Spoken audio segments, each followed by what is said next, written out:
Pas forcément que prendre le pouvoir, c'est aussi simplement jouer avec les autres ou créer avec les autres. Il y a 3 axes dans le livre, parce qu'il définit 3 archétypes pour généraliser. Il y a effectivement les personnes qui peuvent être peut-être pour récupérer plus de pouvoir, donc qui vont être plus attaquantes, qu'on a appelé les guerriers. Il y en a d'autres qui vont être plus pour se défendre ou se positionner, reprendre de l'espace lorsqu'elles se sentent envahies. Et là, c'est plutôt l'architecte en rebond ou plutôt le créatif. On l'a nommé comme ça. Et puis, il y a la deuxième partie pour ceux qui veulent jouer, qui veulent s'amuser un peu plus, qui veulent être un peu plus dans la séduction. Lesintelligences.com, votre extracteur de connaissances. Donc, je m'appelle Stéphane Krief ou Stéphane Quai Krief.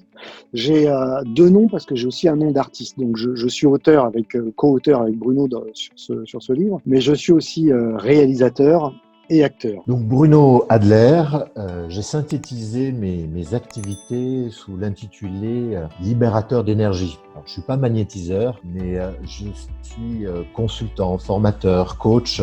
Concernant les couleurs, notamment le modèle du disque de Mark Stone, avec les 4 couleurs de personnalité, c'est important quand même de pouvoir aller oser faire en sorte de pouvoir communiquer plutôt déjà soi-même sur des ressources propres. Le fait de dire parce que il a été prouvé, vous connaissez ça, que effectivement ça permet aux personnes de plus accepter, que ce soit une demande, là effectivement une démonstration c'est dans le cadre d'une demande, mais ça marche aussi avec le non.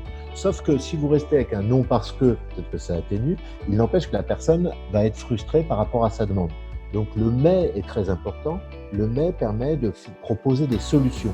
Autrement dit, de montrer que mon intention, c'est pas de laisser la personne avec frustration ou d'être dans un refus. Effectivement, la clé, c'est de pouvoir s'entraîner de façon à se sentir beaucoup plus à l'aise. Par exemple, le non parce que mais vous citiez, comme je suis pas habitué, si au début je l'utilise et que j'hésite parce que je suis pas habitué, ça va pas marcher. Dans un des chapitres, vous parlez de guerrier sans père. C'est qui un guerrier sans père? Le guerrier sans peur, ça fait référence. Alors je sais pas si vous connaissez Bayard, le chevalier Bayard, le chevalier sans peur et sans reproche. Audiard, notamment dans ses dialogues, écrit très bien différentes phrases autour de ça, notamment des personnes qui peuvent être discriminantes ou avoir un mauvais esprit. Je pense à des hommes qui ont vis-à-vis de femmes qui ont des propos qui sont désagréables. Le fait de simplement dire c'est désagréable, ça marchera pas forcément, mais d'avoir une bonne réplique. Et comme c'est toujours les mêmes choses, les mêmes conneries qui vont débiter les personnes sexistes. C'est jouer les contrastes et dire et aller à l'envers de ce que le public attend.